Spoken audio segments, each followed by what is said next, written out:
برشلونة ينتصر بشق الأنفس على بلباو بهدف لامين يامال الخيالي، هدف عالمي. بس أنا أشوف نصف الهدف اجى من بيدري اللي طلع من الضغط وهو اللي حول اللعب على لامين يامال، ولامين يامال على الزاوية البعيدة، هدف خيالي. اليوم برشلونة ما كان بيومه، برشلونة تحت الضغط صراحة بخطر.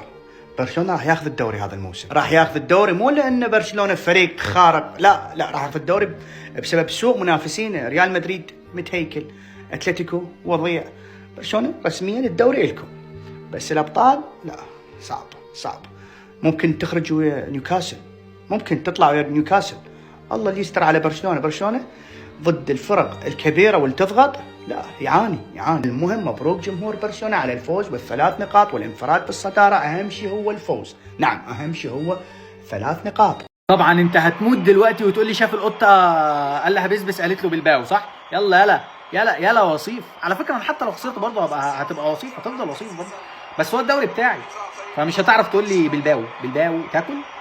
انا كنت سامع كده قبل المباراه كان في ناس عايزه تاخد الصقر من برشلونه. صاحبي الدوري ليا ومش لاي حد تاني، الصداره عدتها لك اكتر من مره ما بجيتش قدها، فهي رجعت لما يستحقها، رجع من بدري وهتفضل مستمره لحد ما ارفع الكاس. اخي تصدق بالله بتوع برشلونه كلهم بيحبوه، وانت اكتر واحد عارف برشلونه على ايه. ما كانش لازم تطلع على التصريح ده وتقول ان انا عايز اقصر من برشلونه، انت عارف برشلونه هتعمل لك ايه. اعرف ان مدرب اتلتيكو بالباو ارنيستو فالفيردي لحد الان من ساعه ما جه هانز فليك برشلونه مش عارف يفوز عليه. اتقابلوا مع بعض 6 مباريات، خسر ال6 كلهم قدام برشلونه هانز فليك. صح مني والله عشان تتعب على الفاضي، بلاش تقارنه مع حد تاني في نص الملعب، كل لعيبه الوسط حاجه وده حاجه تانية. فليك بيقول لك بدري بيجعل كل اللاعبين يلعبون بشكل افضل، والله يا ابني ده بيخلي اللاعبين والمدربين والجماهير كلهم بشكل افضل. صدقني ما تعبش نفسك انك تقارنه بلاعب تاني. اما ده موضوع تاني خالص، كبير عليك وعليا وعلى اي حد. بياخد مان اوف ذا ماتش يا باشا، وبيعمل مباراه للتاريخ، وبيجيب اهداف تاريخيه واسطوريه، وكل اللي انت عايز تقوله في حق اللاعب ده قوله. وتقريبا كده في اخر الموسم هتشوف لامين يامال رافع الكره الذهبيه، ومش هتلاقي منافسين ليه. النسخه الرمضانيه من لامين يامال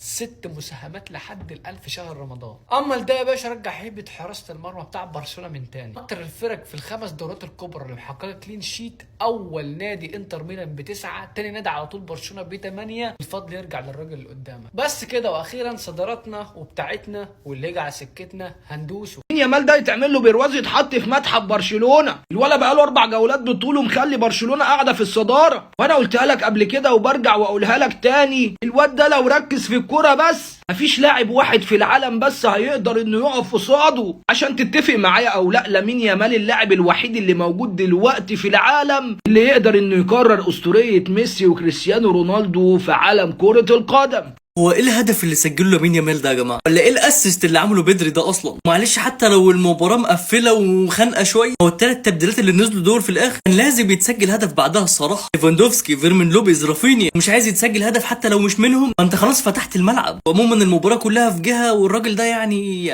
جمهور برشلونه بيبوظ دماغك والله على الموسم الخرافي اللي انت مقدمه، وده اول موسم ليه. الراجل قرب يحقق جائزه افضل حارس في الموسم. مباراه جديده ضد اتلتيكو بالباو، يعني فوز بالنسبه لفليك. الموضوع مش مستاهل يعني. ملعب بالباو كانت اكتر صوره لازم تتصور هي الصوره دي. بيقول لصاحبه شايف ده شعار مين؟ ابقى جدد بقى مع بالباو زي ما انت عايز. الفارق استمر يا عزيزي 4 نقط بين ريال مدريد وبرشلونه، بس عندنا اكتر عن لامين وبدري وبعض اللاعبين. لكن فعلا يا عزيزي اللي بيعمله جارسيا اقسم بالله ما طبيعي يا جماعه. هو مش شايل بس المرمى، هو شايل الدفاع. ده مسات التسلل اللي بتخليه دايما بيلاقي انفرادات من كل حته. الراجل ما عنديش اي فكره برشلونه لو من غيره هيعملوا ايه في الموسم. فران توريس اتحسد يا جماعه خلاص. اكتر مهاجم في العالم بياخد حسنات حاليا. بأقل الأضرار برشلونة يخرج بانتصار. شباب ركزوا معي، بهيك مباريات أنت بهمك الفوز. بعد كم يوم عندك مباراة مهمة بدوري الأبطال، وقبل بكم يوم كنت لاعب مباراة خرافية ضد أتلتيكو مدريد. فأنت اليوم نازل بأقل المجهود بدك تجيب هاي المباراة، خاصة وأنها خارج أرضك. السان ماميس ملعب صعب والكل بيعرف. واليوم تتطلع بتستغرب فالفيردي قاعد بيلعب بنفس أسلوبنا. يعني اليوم المباراة عبارة مين جاب تسللات أكثر، مين راح يوقع الثاني بالمصيدة أكثر. مباراة الحمد لله طلعنا منها بفوز. ما راح نقول لك احنا سوبر، احنا مش زي غيرنا. كنا بنلعب الشوط الأول في عندنا كم لاعب أساسي مريحينهم للمباراة القادمة، لكن الشوط الثاني نزلنا أخذنا المطلوب وصلى الله وبارك. هدف خرافي من الأفضل في العالم حاليا، حطها بزاوية قال للحارس أتحداك أنت وأي مدافع يقدر يجيب الكرة. لما بنقول عنه الأفضل ما بنلتام، انتهى الموضوع، ما اسمع اي كلام طالع نازل، لا انتقادات ولا بطيخ مبسمر. اخذت ال3 نقاط، 4 نقاط بينك وبين المركز الثاني، امورك طيبة في الدوري. الان الخطوة اللي بعديها دوري ابطال اوروبا. نيوكاسل قبل شوي بيخسر من مانشستر سيتي بثلاثية، وباذن الله انه تكون اموره متكركبة ونروح نجيب الفوز بارضهم وبين جماهيرهم. مبروك الفوز اخوان، افرحوا وسيبوكم من النكد. السلام عليكم، لا للانتقادات اليوم.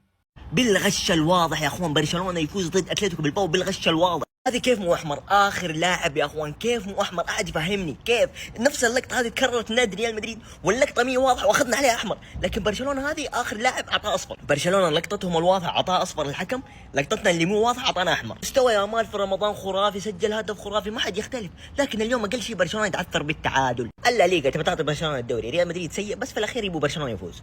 يا ساتر يا رب، دي الماتشات اللي تكرهك في برشلونه لو انت مش مشجع لبرشلونه طبعا، واللي تحبب جماهير برشلونه في الفريق اللي هم بيشجعوا. اللي هي نوعيه الماتشات اللي ما بنقدمش فيها كوره، ما بنعملش اي حاجه، بنلعب اداء متوسط وممكن اقل من المتوسط كمان، وبنكسب وبناخد ال3 نقط. يعني مش زي ريال مدريد مثلا، يعني ريال مدريد لازم يحزق، لازم لعيبته كلها تحزق ونطلع ب3 4 اصابات على طردين مثلا، على 60 كارت اصفر، على خناقه مع الحكم، وطبعا فينيسيوس جونيور يتخانق مع الجماهير. لكن في البسيط منه، في السهل في الجميل، فاهم اللي هو ايه؟ معلش والله اصل ورانا سحور، يعني عايزين نبقى خفيف خفيف كده، نيجي نلعب 90 دقيقه نحط جول 1-0 الدنيا جميله.